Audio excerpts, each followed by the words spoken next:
So you know on TV shows when the actress is pregnant in real life, but it doesn't quite fit the storyline, and all of a sudden oversized handbags, countertops, and strategically placed plants are all over the set. Well, I had a very similar experience the last time I went for a job interview.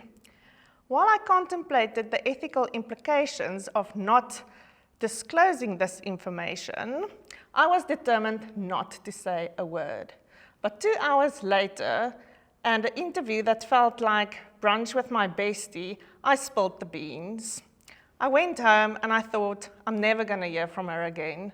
But my honesty didn't just land me a fabulous job, it also brought me a very treasured friendship. Today's episode is quite personally loaded for me because I am interviewing my boss. I'm your host, Madge, and this is Moments.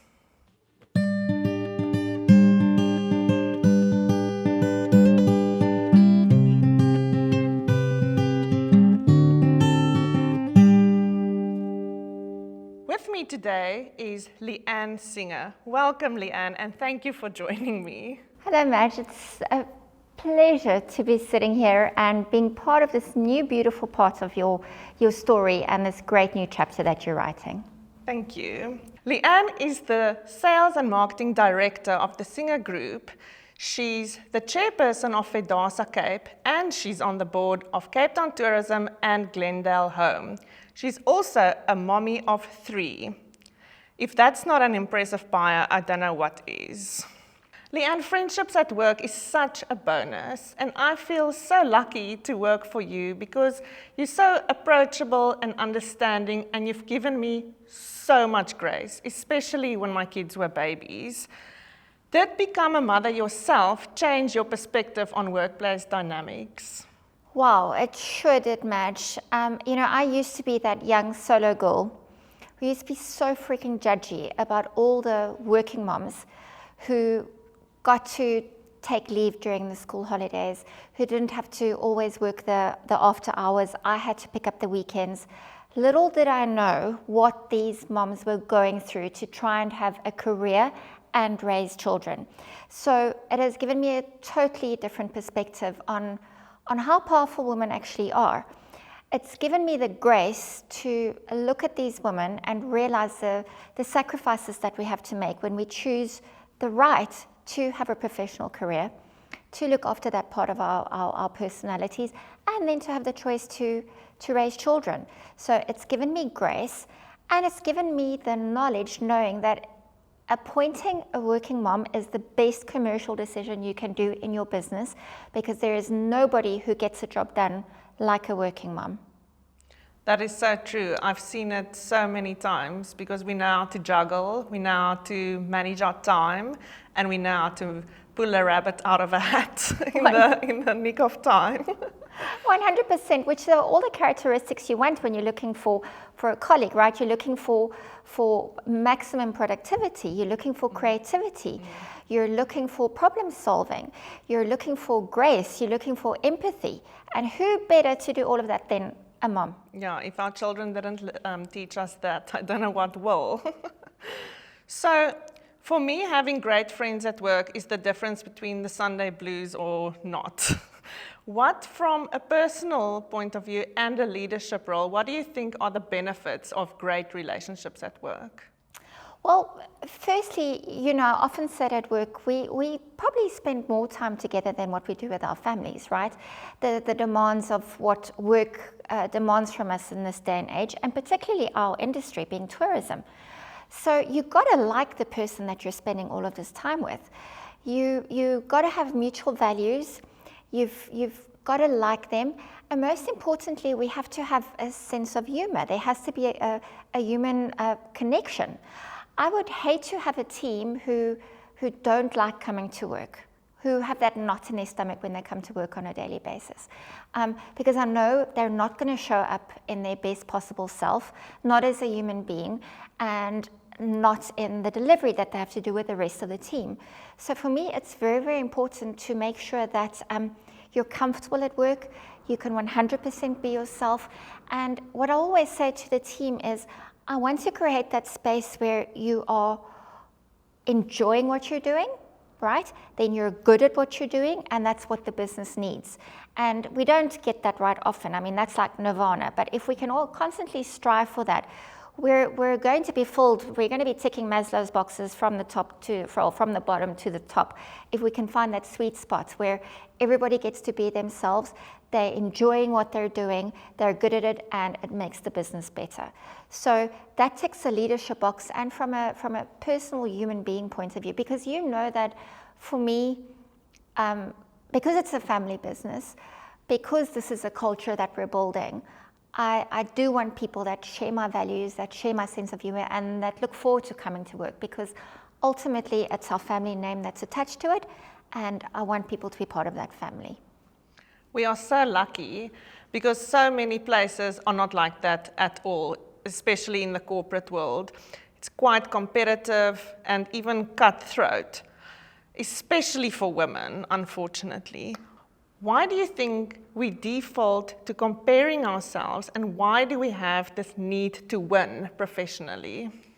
The reality, I think, is a systemic issue, and I think the problem lies on so many levels. The reality is, Madge, that we've had to compromise along the way, right? When we choose to have a career, we're making compromises. We are either compromising on the time that we spend with our family and our children, or when we choose to have children, we're compromising on our career. When we're doing that balancing act that, this audience is doing, where we choose career and being a mom, there is going to be collateral damage along the way. And not only are you dealing with that guilt, those sacrifices, where I say yes to this, I'm saying no to that. The reality is that there are so many other women who are having to make this decision too. And because we possibly do not have the freedom, the time, the mental capacity to always show up as our male counterparts do, we have to work so much harder to stay ahead. This is still the reality for women in the workplace. And there's always going to be this competitiveness, but I think the dialogue that you've started here is creating a space where we can be honest and vulnerable about this and say this out loud, and where we can say to each other, well, hang on, why are we competing? How about instead of competing, we acknowledge that we're all having these same issues and challenges in the workplace, and making it easier for us to shine and thrive. So for me, that is an important dialogue that we need to keep having. And I think as a leader in a team, I try and remind my team that I need every single person there, right? It's not either you or you. Every person has a particular role to play there, so there's no need for competitiveness. Everybody has to show up with their unique personality, with their unique set of skills. That's what my business needs. So, as women, how do we shift from comparing to this compassion and even collaboration? I think it's having discussions like these, right? Okay. Now, I wanted to say, well, we need to put our ego aside, but hang on a second. Giving birth has automatically no dignity left. Has by default put our ego aside, right? So we need to put egos aside and be intentional, be conscious about the change that you want to make, right? Don't just think it's going to happen organically. It may in some lucky situations like we have and like I try and create in our workplace, but you have to be intentional about making this change and having these discussions, right? And with becoming intentional means putting your ego aside. It means being vulnerable. And that is the beautiful gift that we have as women, right? We can do those things. So you've heard me say this 1,000 times, Madge, that we don't need another man around the boardroom table. A woman shouldn't try and be a man around the boardroom table. Freaking show up as a woman, because you bring that beautiful set of values and dynamics to the table. So I think we need to, a woman's beauty is vulnerability. So that's where we have to start. We have to be honest and vulnerable with each other. I think that's how systemic change will take place. That is so true. And I think our team is definitely testimony to exactly that. So eating plays a very big role in our bonding as a team. But how can other women find a place to nurture relationships at work. Not only does eating play a valuable team, but your secret hidden talent of freaking cooking and baking plays a very important part in our team. I just need to add. I think the opportunities lie in spending time together, taking time to either connect in the morning or connecting at some point at the end of the day. I also think in our industry we're very lucky, right? Because our industry is full of functions, conferences, events, this and this and this. I think it is important for teams to go and connect in other environments. Now, this doesn't mean that we have to invite each other for Sunday lunch, every Sunday. I think you can take the opportunities created that workplace social engagements offer, and you can connect in those environments. I think that is very important.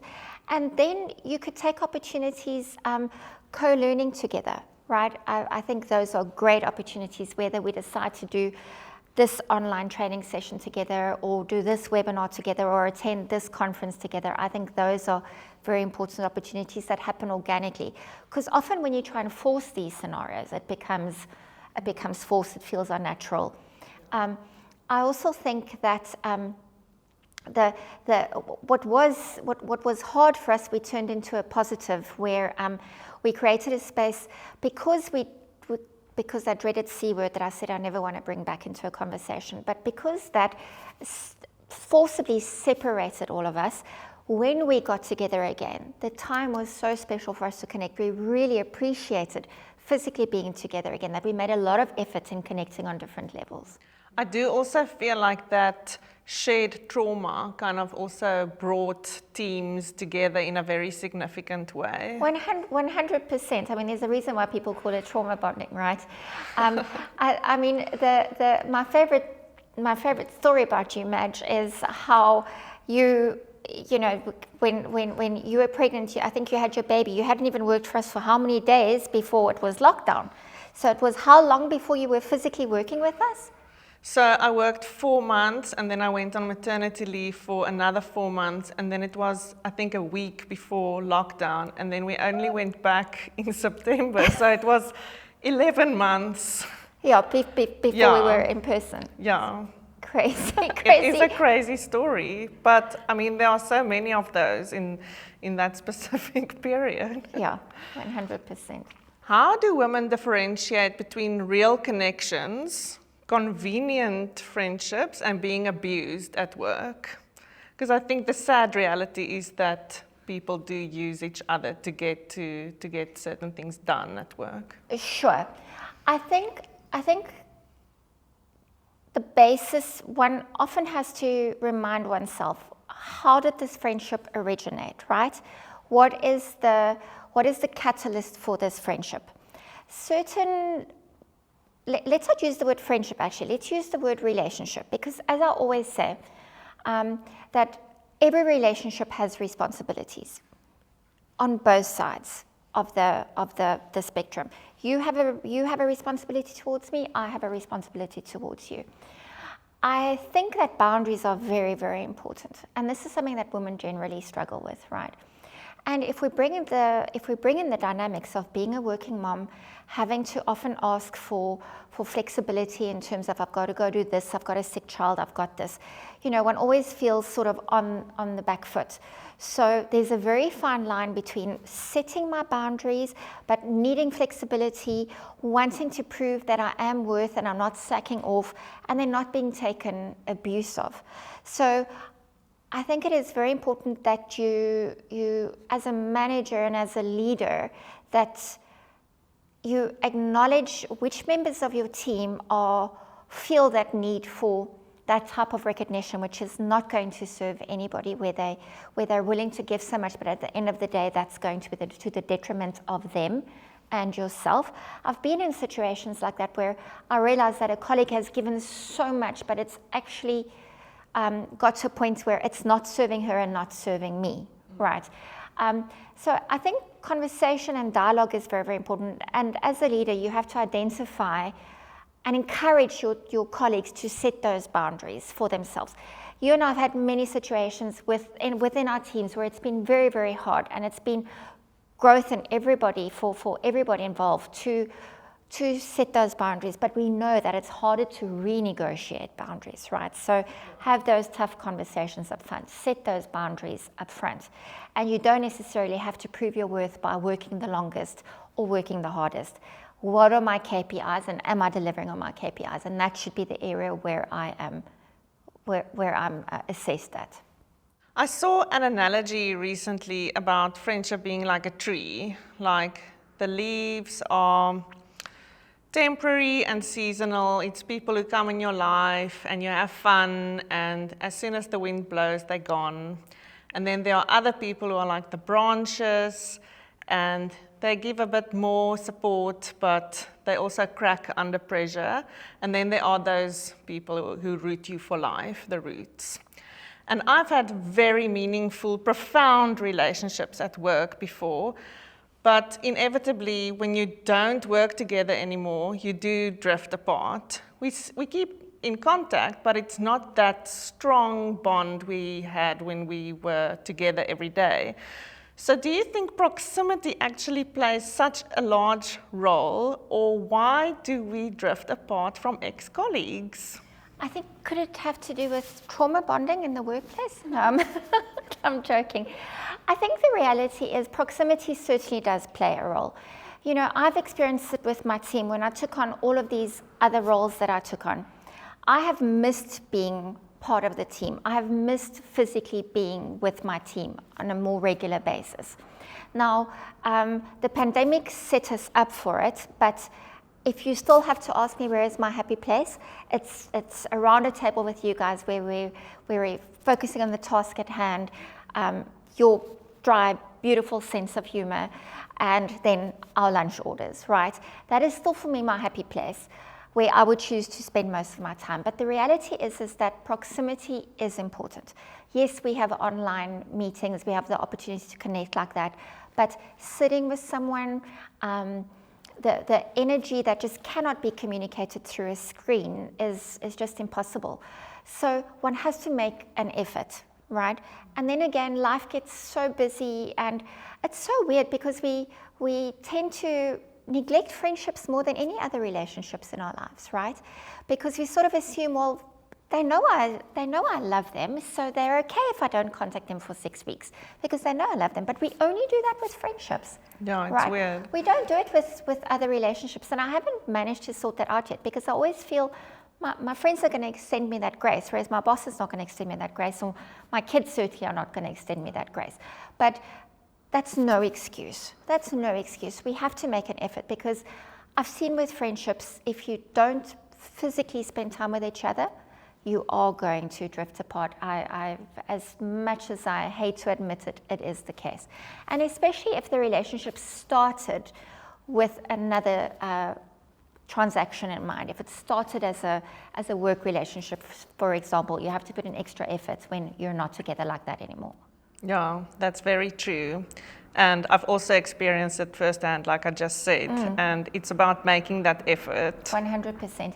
You know, if I think of some of the colleagues that I spent time with, in fact, one of them, it was one of my first jobs, and she was a single mom with 2 kids. And she was the one that I was referring to, how I felt like I was always picking up the pieces. Meanwhile, this single mom with 2 kids, she was the one working her ass off, not me. Yeah. I used to go home and, well, it was before series, but I used to go home or go on dates or go out drinking. She was the one grafting. She had such a defining role in my life, and I missed her birthday recently. Where I used to contact her for all the years, and I feel so bad because this woman was so important in my life and in my career and everything that she taught me. So one of the things that I want to do is become more intentional and make more effort with my friendships, because just because there's grace doesn't mean that it gives me leeway not to make effort. Well, that's definitely a goal I can get behind in my personal and professional capacity. Leanne, what would your message be to someone who's struggling to find her tribe at work? I think that you need to make the effort. If it is important to you, you are going to have to make the effort. And you may not necessarily always walk away with long-term friendships, right? That's not the reason that you're there. but identify why are we together in this space? What is our common goal? Whether that is working together on a project, whether that is, that's my day-to-day job, find out what the goal is and why we are together, what is the reason that we are sitting in this room together, and then try and find the commonalities. I think it must be particularly hard for a mom in that space where either you've just come back from maternity leave or you are a new appointee with young children who needs a lot of your responsibilities, and especially if you're in a corporate environment, I think that must be a really, really tough environment to be in.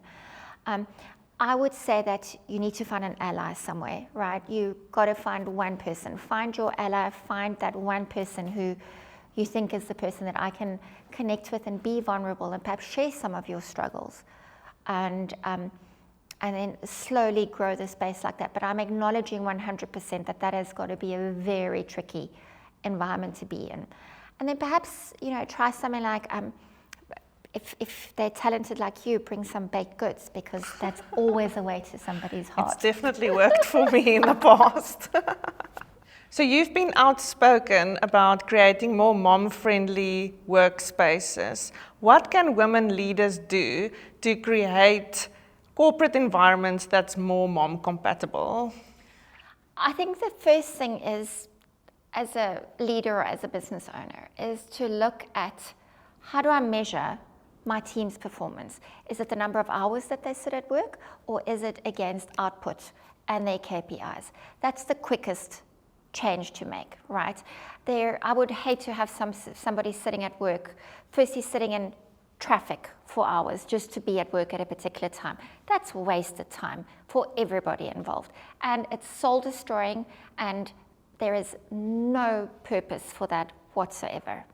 If you're working in a call center, absolutely, right? You've got to be a particular place and time. But if there is a measure of flexibility, that's the first thing I'd put in place.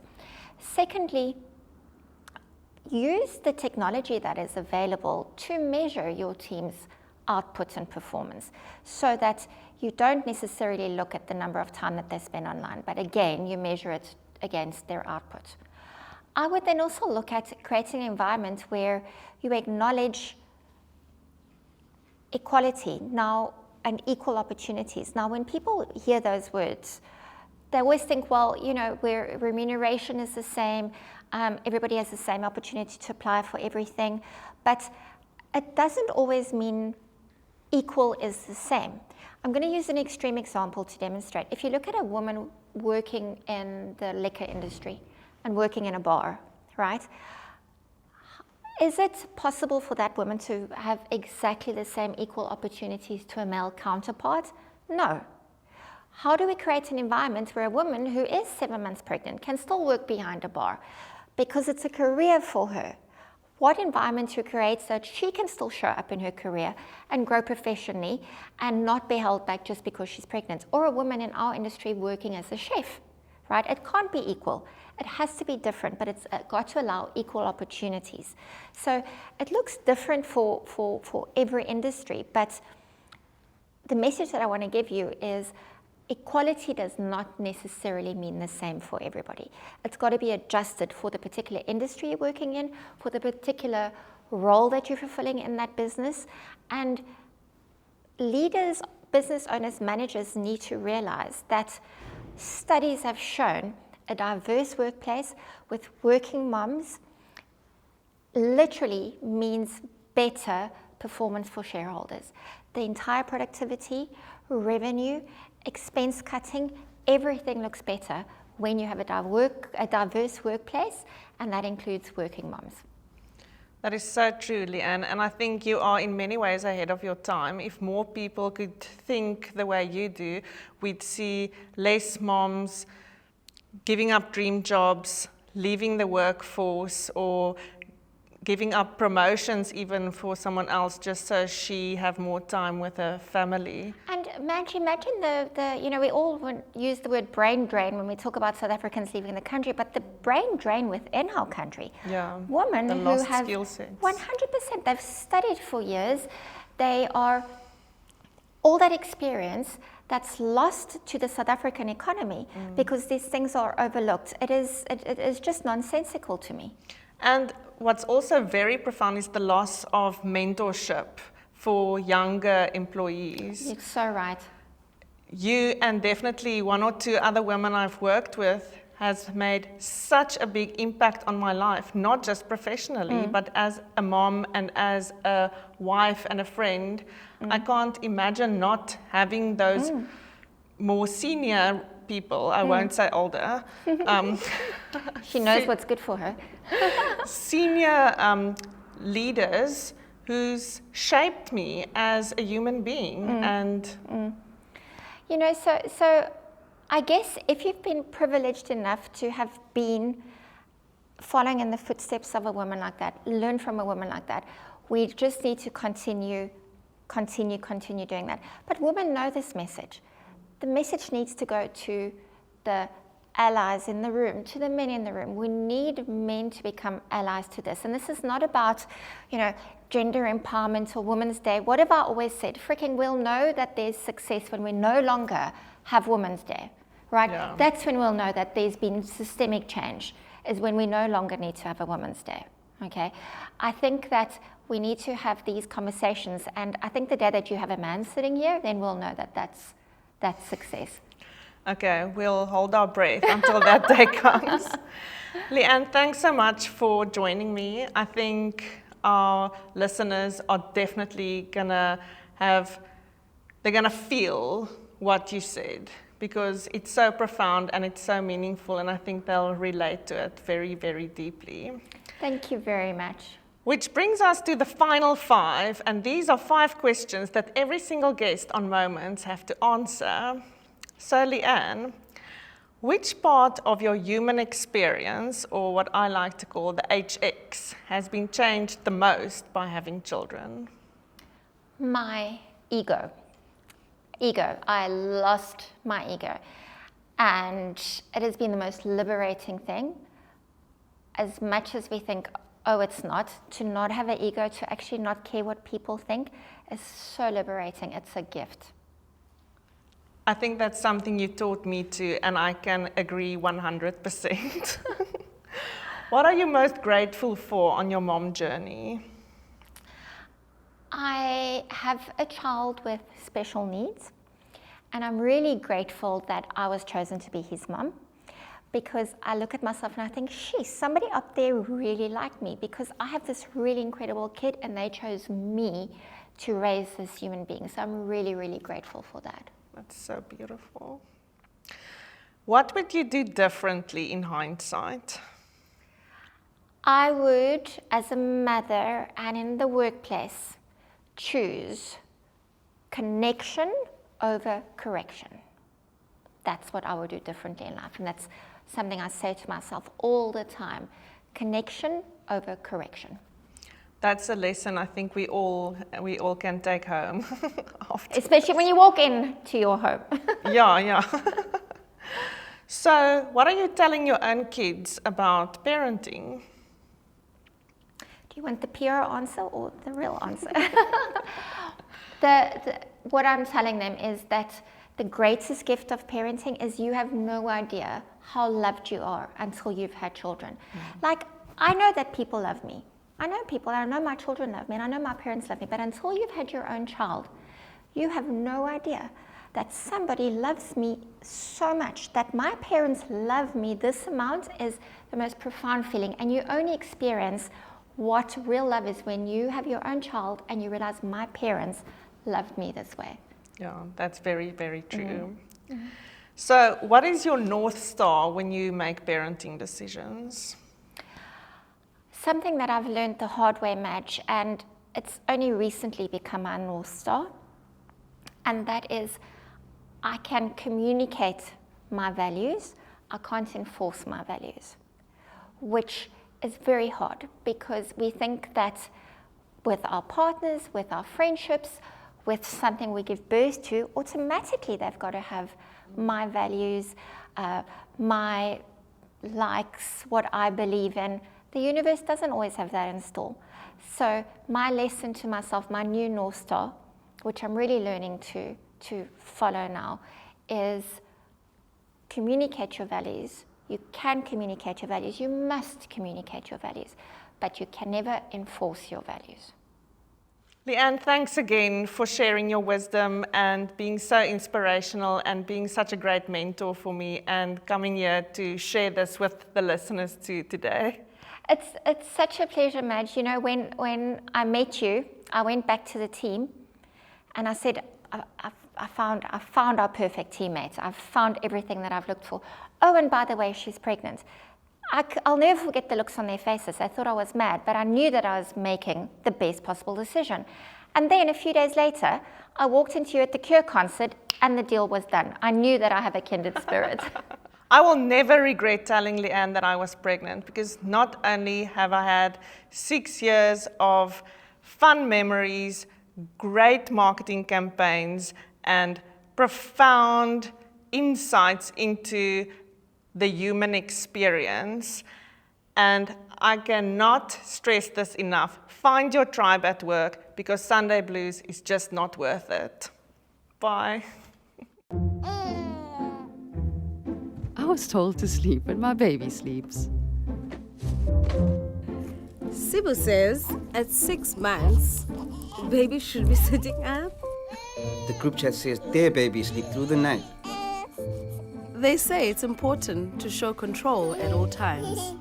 Sometimes I wish away the tough times. Yo, but sometimes I wish I could relive them again and again.